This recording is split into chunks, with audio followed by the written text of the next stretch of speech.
Hello my dear students, कैसे हैं आप लोग। मैं आशा करता हूँ कि आप लोग स्वस्थ होंगे और मस्त होंगे और अपना काम बेटा निरंतर निरंतर कर रहे होंगे और ईमानदारी के साथ भी कर रहे होंगे। तो बेटा यहाँ पर लास्ट क्लास में हमने chapter number 6 problem on quadratic questions finish किया था।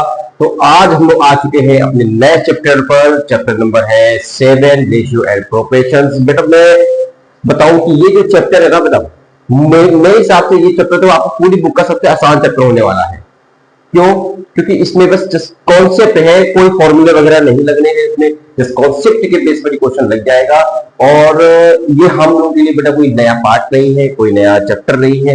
एक्चुअली में रेशियो पोर्शन हम लोग अपने प्रीवियस क्लासेस में 7th में 8th में बेटा आप लोगों ने पढ़ा होगा। ठीक है, बस उसी चीज को हम लोग आगे डिस्कस करेंगे और जो नई चीजें और ऐड हो गई हैं उन पे भी हम लोग डिस्कस करेंगे। ठीक है, तो ये चैप्टर आपके लिए बहुत ही आसान होने वाला है। मैं सभी बच्चों से रिक्वेस्ट करूंगा शुरू से लेकर अंत तक इस वीडियो को देखेंगे। अगर पूरा वीडियो आपने देख लिया तो बेटा ये रेशियो एंड प्रोपोर्शन आपसे बेटा ये 2 मिनट में लग जाएगा। मैं गारंटी के साथ बोलता हूँ, किसी भी बच्चे को कोई भी डाउट प्रॉब्लम्स नहीं होने वाली है। ए टू जेड पूरा कॉन्सेप्ट में यहाँ पे बताने वाला हूँ रेशियो एंड प्रोपोर्शंस के बारे में। ठीक है, तो सबसे पहले हम स्टार्ट करते हैं। एक छोटा सा जो वर्ड हमने लिखा हुआ है रेशियो, एक सिंपल सी डेफिनेशन पहले तो आपकी जो बुक में दी गई है, एक बुक इस डेफिनेशंस के बारे में पहले हम लोग पढ़ते हैं, फिर और आगे हम लोग डिस्कस करते हैं। ठीक है, सबसे पहले डेफिनेशंस पढ़ेंगे, फिर मैं आपको एक्सप्लेन करता हूं।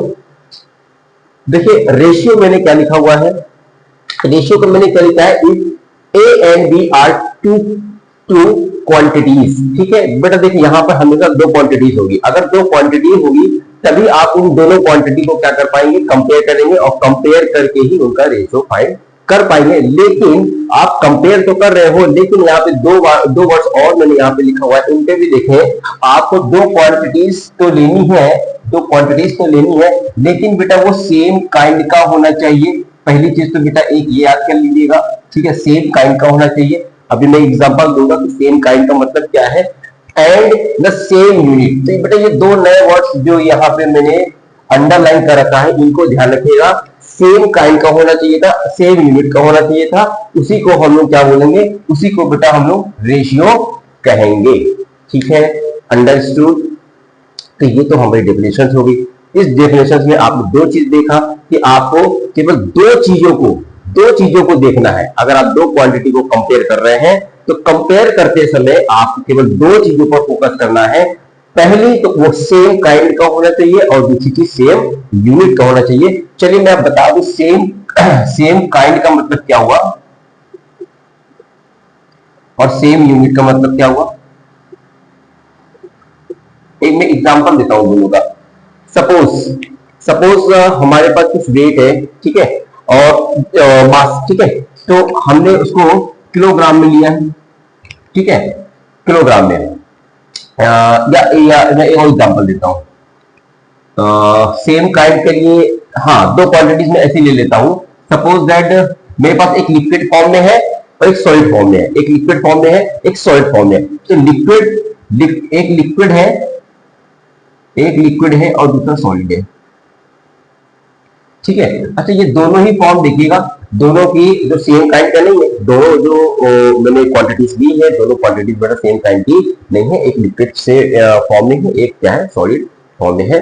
ठीक है, तो ये तो सेम काइंड हो गया। ठीक है, मतलब सेम काइंड नहीं है तो सेम काइंड क्या है, ये हो गया। ठीक है, तो अब आप लोग को ये देखना है सेम काइंड के बाद सेम यूनिट। ठीक है, सेम यूनिट में क्या होगा, जैसे हम लिक्विड की बात कर लेते हैं। तो लिक्विड की अगर हम बात करें तो लिक्विड में एक क्वांटिटी अगर ml में है और दूसरी क्वांटिटी अगर लीटर में है ना। सबको पता है लिक्विड को आप लीटर और मिलीलीटर में मेजर करते हैं। ठीक है, बट दोनों क्वांटिटी गिवन है। सपोज ए और बी 2 क्वांटिटीज है। ए का इन्होंने मिलीलीटर में दे रखा है और जो दूसरी क्वांटिटीज है उसकी इन्होंने लीटर में दे रखा है। तो यहां पर देखो बेटा जो सेम यूनिट नहीं है, ये ml है और ये L है, तो ये भी आपका सेम रेशियो में नहीं होगा। ठीक है, रेशियो में कन्वर्ट नहीं होगा। अगर मैं सॉलिड की बात करूं तो अगर मैंने यहां पर एक ले लिया है बेटा किलोग्राम और एक ले लिया है ग्राम। ठीक है, हालांकि दोनों चीज सॉलिड है, दोनों चीज सॉलिड है, लेकिन एक किलोग्राम में है और एक कैसा है, ग्राम में है। तो यहां पे भी आप देखेंगे कि दोनों का यूनिट सेम नहीं है।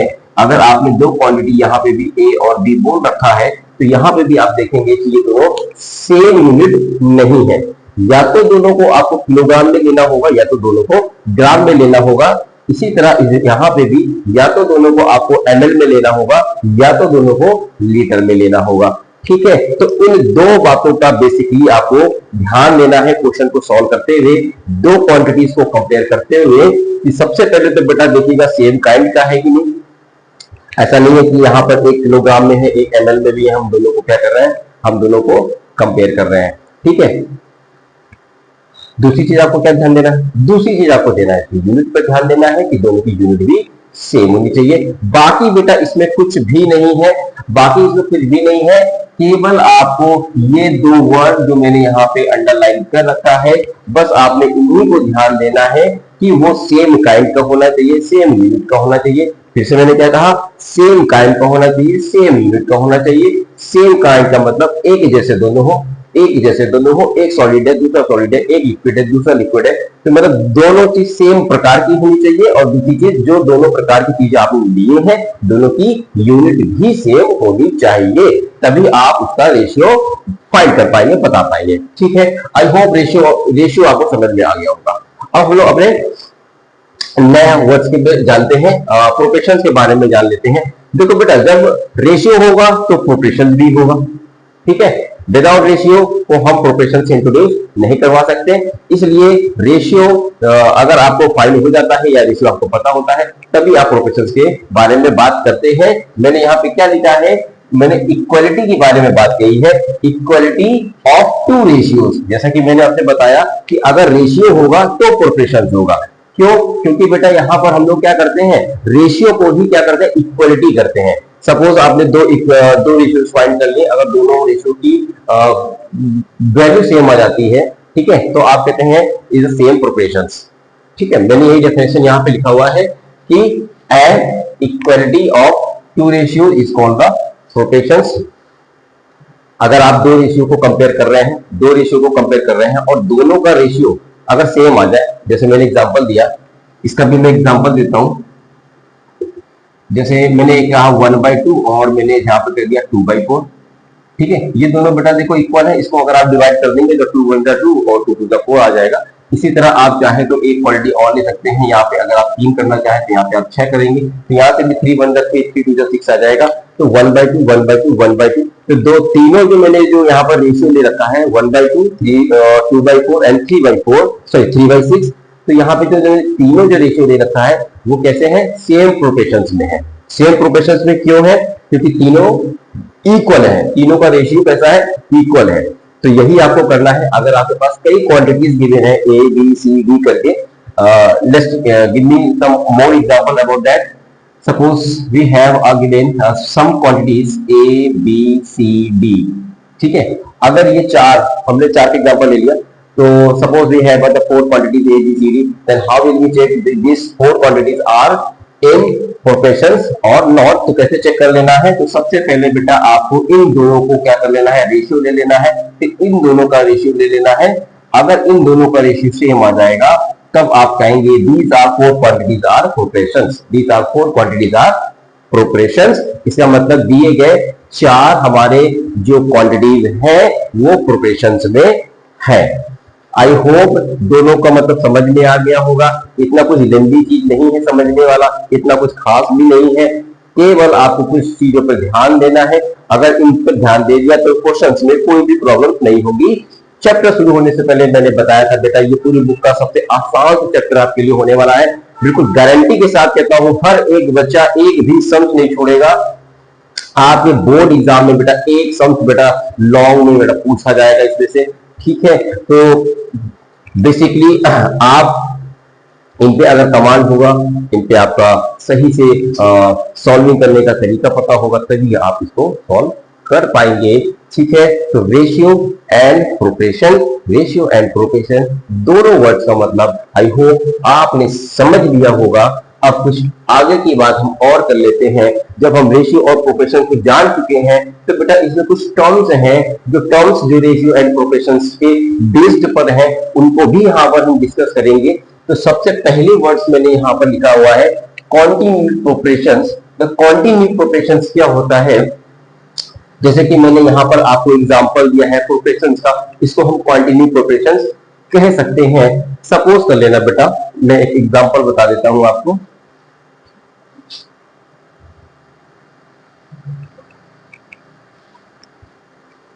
हाँ, मैंने यहाँ पे कई क्वांटिटीज लिख दी है, A B C D E F, ठीक है, 1 2 3 4 5, ठीक है बेटा, मैंने 6 क्वांटिटी क्या लिखी। मैं क्वांटिटी प्रोपोर्शंस को आपको एक्सप्लेन कर रहा हूँ बेटा एग्जांपल।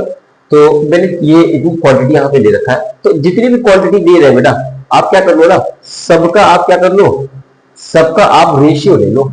आपने कहा ए अपॉन बी ले लेते हैं सर, ठीक है, फिर आपने कहा सी अपॉन डी ले लेते हैं, हमने कहा बिल्कुल ले लीजिए सी अपॉन डी, और हमने कहा ई अपॉन एफ ले लीजिए, ठीक है, ई अपॉन एफ ले लीजिए। तो ऐसा करने के बाद अगर आपने देखा कि तीनों का रेशियो, तीनों की वैल्यू सेम आ रही है, इक्वल आ रही है, तो आप कहोगे सर हाँ ये सब कॉन्टिन्यू प्रोपोर्शंस में है, क्योंकि ये लगातार लगातार जो क्वांटिटी चल रही है उनका रेशियो अगर आपको सेम मिलता जा रहा है तो आप यही कहेंगे कि सर ये तो कॉन्टिन्यू प्रोपोर्शंस में है, ये तो चलते ही चला जा रहा है। जो भी हम रेशियो निकाल रहे हैं वो कॉन्टिन्यू प्रोपोर्शंस में है, लगातार उसका प्रोपोर्शन आता ही जा रहा है, आता ही जा रहा है, तो that is the continue proportions, ठीक है। अच्छा, दूसरा बेटा मैंने यहाँ पे लिख रखा है मीन प्रोपोर्शंस के बारे में, उसको भी मैं बता दूं। मीन प्रोपोर्शंस के बारे में भी मैं आपको बता दूं। मीन प्रोपोर्शंस जिसको हम लोग ज्योमेट्रिक मीन के नाम से जानते हैं। मीन प्रोपोर्शंस क्या होता है, देखो बेटा, जैसे आपके पास ए बी और यहाँ पे सी, मैंने 3 क्वांटिटी यहाँ पे लिख रखा है। तो मीन प्रोपोर्शन मतलब बीच वाला, जैसे ये बीच वाला आपको निकालना है, ठीक है, तो ये बीच वाला अगर आपको प्रोपोर्शन निकालना होता है तो बेटा यहाँ से हम लोग एक या तो ये समझ आ सकते हैं बी स्क्वायर इक्वल्स टू ए सी, और ये बी स्क्वायर अंडर रूट ए सी वो बनता कहां से है मैं बता दूं। अगर आप रेशियो और प्रोपोर्शन को डेफिनेशन पढ़ चुके हैं, अगर मान लीजिए जो 3 क्वांटिटीज है वो कैसी है, प्रोपोर्शन में है, तो अगर आप कहते हैं कि सर ए अपॉन बी जो है वो बी अपॉन सी के इक्वल है, अगर आप क्रॉस मल्टीप्लाई बेटा करा लेते हैं तो बी स्क्वायर की वैल्यू ए सी आएगी, या आप अंडर रूट में इसको ए सी लिख सकते है, या तो बेटा ये डायरेक्ट रिजल्ट याद कर लो, नहीं तो कोई प्रॉब्लम नहीं, हम कॉन्सेप्ट यूज कर लेते हैं। A upon B equals to B upon C जब करेंगे आप तो क्रॉस मल्टीप्लाई करके बी की वैल्यू आप फाइंड कर लेंगे the terms of A C, तो बेटा वहां से आपको मीन प्रोपोर्शंस जिसको हम लोग ज्योमेट्रिक मीन बोलते हैं वो आप फाइंड कर लेंगे, ठीक है। तो ये तो बात खत्म होती है ज्योमेट्रिक मीन के बारे में। अब थर्ड प्रोपोर्शंस के बारे में बोल रहे हैं, तो ये कोई बेटा नया कॉन्सेप्ट नहीं है। ऐसे तो हम जो मैंने क्वांटिटी बताई है उसमें मीन प्रोपोर्शंस के बाद थर्ड प्रोपोर्शंस आएगा, फोर्थ प्रोपोर्शंस आएगा, फिफ्थ प्रोपोर्शंस आएगा, ठीक है। तो बेसिकली क्या करना है, जैसे ए बी सी और डी, ठीक है, तो इसमें थर्ड प्रोपोर्शंस कौन सा होगा बेटा, यही वाला होगा ना, थर्ड प्रोपोर्शंस आपका कौन सा होगा, ये वाला, ठीक है, ये आपका मीन प्रोपोर्शंस है, ये आपका थर्ड प्रोपोर्शंस है, वो डी वाला फोर्थ प्रोपोर्शंस है।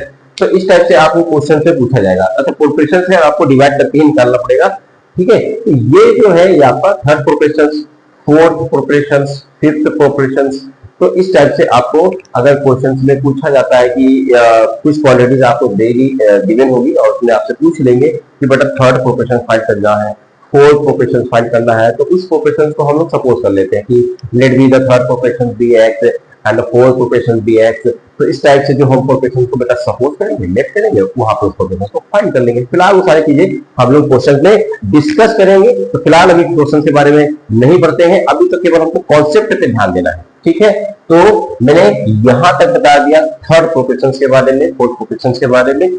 अब यहां से बेटा मेन काम आपका यहां से शुरू हो जाता है जो कि बहुत इंपॉर्टेंट है, it's a very most important. मैं इंपॉर्टेंट क्यों बोल रहा हूं मैं बता देता हूं बेटा, ये इंपॉर्टेंट इसलिए है, ठीक है, ये बेटा इंपॉर्टेंट इसलिए है क्योंकि बेसिकली आपके जो बोर्ड में क्वेश्चन पूछे जाते हैं वो इसी कॉन्सेप्ट से पूछे जाते हैं और इन्हीं रिजल्ट का हम लोग यूज करके उस क्वेश्चन को सॉल्व करते हैं। तो पॉसिबिलिटीज ज्यादा यही होती है कि इस कॉन्सेप्ट के बेस पर ही क्वेश्चन स्कूल सॉरी एग्जाम में आते हैं और ऊपर के भी क्वेश्चंस मिल सकते हैं, ठीक है, ऊपर के भी क्वेश्चंस मिल सकते हैं, लेकिन ज्यादा पॉसिबिलिटीज आपको यहां से मिलेगी, ठीक है। चलिए इनको भी हम एक एक करके डिस्कस कर लेते हैं। सबसे पहले बेटा मैंने एक वर्ड लिखा हुआ है, इंटरटेंडो लिखा हुआ है, इंटरटेंडो लिखा हुआ है। अभी ये चीज हम जो आपको रिजल्ट बता रहे हैं रेशियो एंड प्रोपोर्शन का, ये बेटा आपने पहले नहीं पढ़ रखा है, ये दोनों आपने पढ़ रखा होगा। जितनी चीजें अभी मैंने ऊपर की बताई वो आपने बेसिकली 7th में 8th में पढ़ रखा होगा, ठीक है। लेकिन अब ये जो हम पढ़ रहे हैं ये आपने नहीं पढ़ रखा होगा। ये हमको क्या करना है, वो हमको इसी क्लास में पढ़ना है। इसीलिए मैं बोल रहा था कि ये इंपॉर्टेंट टॉपिक है क्योंकि वो न्यू टॉपिक है आपके लिए क्लास 10th के लिए, इसलिए इसको पढ़ना बहुत जरूरी है, इसका कॉन्सेप्ट समझना बहुत जरूरी है। तो देख लेते हैं पहला वाला इंटरटेंडो के बारे में मैं बात कर रहा था। इंटरटेंडो, सपोज बेटा आपके पास, मैं बेसिकली बेटा यहाँ पे चार क्वांटिटी ही लूंगा क्योंकि 4 क्वांटिटी से ही आप उस प्रोपोर्शन के बारे में बता पाएंगे कि दोनों रेशियो इक्वल है या नहीं। तो सपोज मैं एक common quantities A B C D सबके लिए मैं लेता हूं, ए बी सी डी।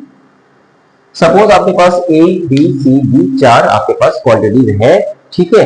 तो अगर आपको इंटरटेंडो अप्लाई करना है, ठीक है, इंटरटेंडो का मतलब क्या होता है, सपोज आपने रेशियो तो निकाल दिया, आपने रेशियो निकाला बेटा ए अपॉन बी निकाल दिया और equal to C upon D लगा दिया, ठीक है।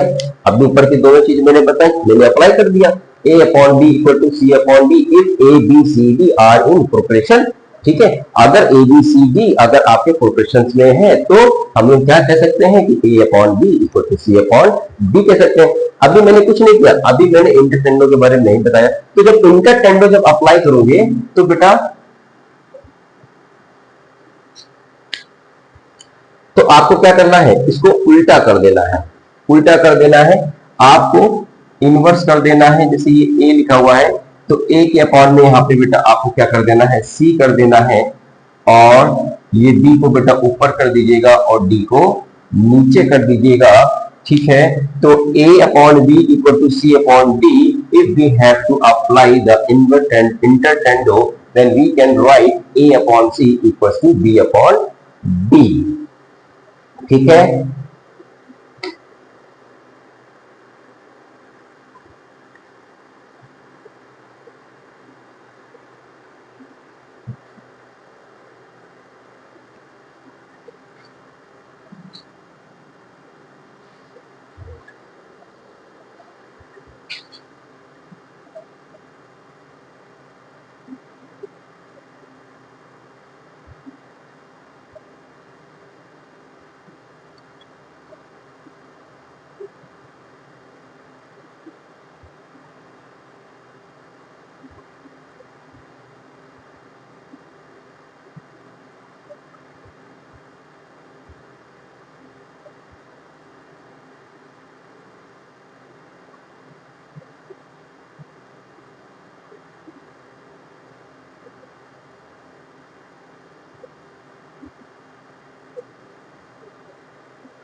यहां तक बेटा समझने के बाद अब हम लोग अगला टॉपिक, अगला कॉन्सेप्ट बेटा पढ़ने वाले हैं, some useful result of the ratio and proportions. अभी ऊपर में जितनी भी चीजें मैंने बेटा आपको बताई है, रेशियो के बारे में बताया, प्रोपोर्शंस के बारे में बताया, अब इन्हीं से रिलेटेड कुछ ऐसे रिजल्ट हैं जिन रिजल्ट का हम यूज करके अपने लास्ट एक्सरसाइज को कवर करेंगे, ठीक है। और मैं बता दूं तो ये वाला हमारा जो टॉपिक है ये बहुत ज्यादा इंपॉर्टेंट टॉपिक है, वेरी मोस्ट इंपॉर्टेंट, सभी बच्चे इसको नोट कर लेंगे, ये बहुत इंपॉर्टेंट टॉपिक है, ठीक है, इंपॉर्टेंट टॉपिक इसलिए है क्योंकि ये हमारा जो कॉन्सेप्ट है ये बिल्कुल न्यू कॉन्सेप्ट है। इसमें ऊपर की जितनी भी चीजें मैंने बताई है वो तो आपने प्रीवियस क्लास में 7th में 8th में पढ़ रखा होगा, लेकिन ये जो हमारा टॉपिक है, ये जो हमारा कॉन्सेप्ट है, ये बिल्कुल न्यू है। आप 10th क्लास में ही इसको पढ़ रहे हैं, इसलिए बेटा ये इंपॉर्टेंट हो जाता है और इस दृष्टि से पेपर में आने की पॉसिबिलिटी इसकी बहुत ज्यादा होती है और लगभग ये क्वेश्चन बेटा पूछा भी जाता है। इन रिजल्ट से रिलेटेड बहुत ज्यादा क्वेश्चन पूछा जाता है। ठीक है, क्वेश्चन बहुत इजी होते हैं। अगर ये कॉन्सेप्ट आप अभी जो मैं बताने वाला हूं इस कॉन्सेप्ट को अगर आप समझ लेंगे तो आप देखेंगे कि इसके क्वेश्चंस कितने इजी तरीके से सॉल्व हो जाते हैं। तो देखिए, सबसे पहले मैंने एक वर्ड लिख रखा हुआ है, इनवर्टेंडो लिखा हुआ है। इनवर्टेंडो, इनवर्टेंडो बेटा इनवर्स से ही बना हुआ है। ठीक है, देखो बेसिकली यहाँ पे मैं जितनी भी 5 रिजल्ट के बारे में बताने वाला हूँ इसमें मैं 4 क्वांटिटीज ए, बी, सी और डी समझते रहिएगा। हम 4 क्वांटिटीज को हम सपोज कर लेते हैं। अब जैसा कि मैंने ऊपर आपको बताया कि अगर आपके पास 4 क्वांटिटीज हैं और मैंने कहा बेटा चेक करो कि ये these 4 properties are in proportion, check करिए, तो आप यही तो कहेंगे कि सर आप इनका रेशियो निकाल के देख लीजिए, ए अपॉन बी और सी अपॉन डी, अगर इनका रेशियो इक्वल आ जाएगा तो आप यही कहेंगे कि हाँ सर ये प्रोपोर्शन में है। ठीक है, तो ये बेटा रिजल्ट तभी अप्लाई होगा जब ये 4 क्वांटिटी हमारी प्रोपोर्शंस में गिवन होगी। ठीक है, तो 4 quantities are given in the proportion, then we will apply the fifth of this result. पहली चीज हमने बता दिया इनवर्टेंडो के बारे में, A upon B equal to C upon D, अगर कोई 4 क्वांटिटीज है ये प्रोपोर्शंस में है। तो जब हमने इनवर्टेंडो किया तो वो रिजल्ट आपको क्या लिखेगा, वो बेटा ये उल्टा हो जाएगा। ए अपॉन बी को आप लिखेंगे बी अपॉन ए लिखेंगे और सी अपॉन डी को आप डी अपॉन क्या लिखेंगे, सी लिखेंगे। तो आपको क्या कर देना है, इनवर्स कर देना है, उल्टा कर देना है, रेसिप्रोकल कर देना है, कुछ भी आप कहें, कुछ भी आप समझे। तो इनवर्टेंडो का मतलब जो भी रेशियोस आपको गिवन है उसको आपको उल्टा कर देना है, तो दैट इज अ इनवर्टेंडो। तो ये मैंने इनवर्टेंडो क्या किया, अप्लाई कर दिया। ठीक है, चलिए अगला वर्ड पढ़ते हैं। यहां पर मैंने लिखा है अल्टरनेंडो। तो अल्टरनेंडो में भी देखो बेटा मैं बताऊं कि आपके पास सेम वही चीज A upon B equal to C upon D, ये आपके पास 4 क्वांटिटीज थी, जो 4 क्वांटिटीज अगर प्रोपोर्शंस में है तो आपने कहा A upon B equal to C upon D. तो आप अब हमको अप्लाई करना है क्या, अल्टरनेंडो अप्लाई करना है। तो अल्टरनेंडो में अप्लाई में क्या होता है, तो ये सी को बेटा आप नीचे लेके चले जाओगे और इस बी को आप ऊपर लेके चले जाओगे, that is A upon C equal to B upon D. ठीक है, ये मैंने क्या अप्लाई कर दिया, ये मैंने अल्टरनेंडो अप्लाई कर दिया। ठीक है, चलिए नेक्स्ट पॉइंट मैंने यहां पे लिख रखा है कंपोनेंडो। कंपोनेंडो में भी वही चीज, 4 क्वांटिटीज आपके पास गिवन होगी, A upon B equal to C upon D. तो जैसे ही आप कंपोनेंडो एंड डिविडेंडो अप्लाई करते, चलिए कंपोनेंडो नॉट डिविडेंडो, मुझसे निकल गया बेटा, सॉरी, केवल कंपोनेंडो के बारे में बता रहा हूं। तो कंपोनेंडो जैसे ही आप अप्लाई करते हैं तो आप क्या करते हैं, जो न्यूमरेटर होता है उसमें आप डिनोमिनेटर को ऐड कर देते हैं, बाकी डिनोमिनेटर में कोई चेंजेस नहीं होगा, ध्यान रखिएगा, जैसा है आपको वैसे ही लिखना है। डिनोमिनेटर में जो क्वांटिटीज है आप उसी को एट इट इज नोट कर देंगे। तो ऐसा आपको बोथ साइड कर लेना है। तो यहां पर सी अपॉन डी आएगा और अपॉन में डी आ जाएगा। तो ये तो मैंने अप्लाई कर दिया क्या, कंपोनेंडो। ठीक है, कंपोनेंडो में केवल चेंजेस कहां पे हो रहा है, न्यूमरेटर में हो रहा है, और न्यूमरेटर में क्या चीज ऐड कर रही आ रही है, जो डिनोमिनेटर में है, और डिनोमिनेटर में कोई भी चेंजेस नहीं होगा। डिनोमिनेटर को आपको एट इट इज ऐसे ही पुट कर देना है। चलिए डिविडेंडो के बारे में भी बता दें, A upon B equal to C upon D, और आपने बोला तो यहां से अगर मैं डिविडेंडो अप्लाई करूंगा तो बेसिकली यहां पर आप ऐड कर रहे थे और यहां पे आपको सब्ट्रैक्ट करना पड़ेगा बेटा, ये चीज। ठीक है, तो यहां पे भी आपने देखा कि जो न्यूमरेटर है उसमें ही चेंज हम कर रहे हैं। अब न्यूमरेटर में डिनोमिनेटर को क्या किया जा रहा है, माइनस किया जा रहा है, और डिनोमिनेटर में कोई चेंजेस नहीं हो रहा है। तो कंपोनेंडो में आपने ऐड किया एंड डिविडेंडो में आपने माइनस किया। ये दोनों चीज आपको याद रख लेनी है कि कंपोनेंडो में ऐड होता है और डिविडेंडो में क्या होता है बेटा, माइनस होता है। ठीक है, लास्ट वाला टॉपिक मैं बता दूं, a अपॉन बी और अगर c अपॉन डी लिखा है। अब यहां पर बेटा आपको दोनों चीज अप्लाई कर देना है, कंपोनेंडो और इसके साथ डिविडेंडो। ठीक है, तो बेसिकली जो फिफ्थ वाला रूल है यही सबसे ज्यादा इंपॉर्टेंट है, क्योंकि लगभग क्वेश्चंस में आपको इसी रिजल्ट का यूज करके ही क्वेश्चन हमारा सॉल्व होगा, जिसको हम बोलते हैं कंपोनेंडो एंड डिविडेंडो। तो देखिए क्या करेंगे, इसमें आप कंपोनेंडो भी अप्लाई कर देंगे और डिविडेंडो भी अप्लाई कर देंगे। तो यानी कि ऊपर लिखेंगे a प्लस बी और नीचे बेटा लिखोगे क्या, a माइनस बी, और यहां पे आप लिखेंगे c प्लस डी और नीचे लिखेंगे आप c माइनस डी। यानी कि नोमिनेटर में ऐड करना है और डिनोमिनेटर में सपरेट करना है। अगर आपके पास चार quantities A B C D given है, अगर चारों क्वांटिटीज ऑपरेशंस में गिवन है, then a upon B equal to c upon D किया आपने, और जैसे ही मैंने कंपोनेंडो एंड डिविडेंडो अप्लाई किया तो आप नोमिनेटर में ऐड कर दोगे डिनोमिनेटर को a प्लस बी, और जो डिनोमिनेटर होगा उसमें आप माइनस कर दोगे नोमिनेटर माइनस डिनोमिनेटर। तो ऐसा आपको क्या करना है, दो साइड करना होगा। ठीक है, तो बेसिकली बेटा ये जो हमारे 5 रिजल्ट थे, ये 5 रिजल्ट ही हमारे बहुत इंपॉर्टेंट हैं। ये हमको लास्ट एक्सरसाइज में हमको करना होगा। तो फिलहाल मैंने आपकी जो बुक में 3 एक्सरसाइज गिवन है, ए बी और सी, मैंने सभी एक्सरसाइज का कॉन्सेप्ट एक ही साथ मैंने बता दिया है। पूरा रेशियो एंड प्रोपोर्शंस का मैंने फुल कॉन्सेप्ट यहां पर आपको बता दिया है कि ए एक्सरसाइज से लेके सी एक्सरसाइज तक, बिगिनिंग टू एंड तक आपको जो पढ़ना है वो कुल टोटल आपको इतना ही पढ़ना है, बाकी और कुछ भी नहीं पढ़ना है। It's clear? तो यहां तक अगर आपने समझ लिया है और हो गया है तो मैं तो कहूंगा आपका पूरा चैप्टर लग जाएगा। तो फिलहाल आज मैं आपको केवल पूरा कॉन्सेप्ट ही बताने वाला था। तो इस कॉन्सेप्ट को आप नोट कर लीजिए, दिमाग में नोट कर लीजिए, क्योंकि अगर आपको ये कॉन्सेप्ट अगर समझ में आ जाता है और तो बेटा आपको एक्सरसाइज को करने में 1 मिनट का समय भी नहीं लगेगा। आप बिना मेरी हेल्प के पूरे क्वेश्चन अपने आप कर सकते हैं। ठीक है, तो स्टार्टिंग के जो ए एक्सरसाइज है और जो बी एक्सरसाइज है वो बेटा इन टॉपिक पर डिपेंड करेगा आपका। ठीक है, रेशियो, प्रोपोर्शंस, बाकी जो मैंने continue proportions, mean proportions, third proportions, fourth proportions, इससे ये जो सारी चीजें मैंने बताई हैं, तो ए और बी एक्सरसाइज हम इन टॉपिक से कवर कर लेंगे।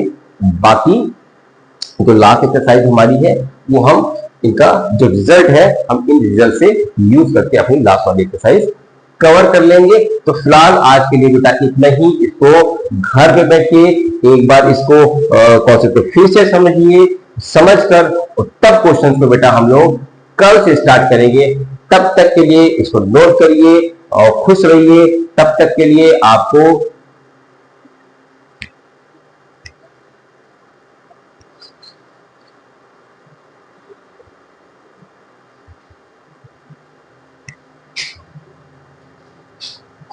जय हिंद, जय भारत।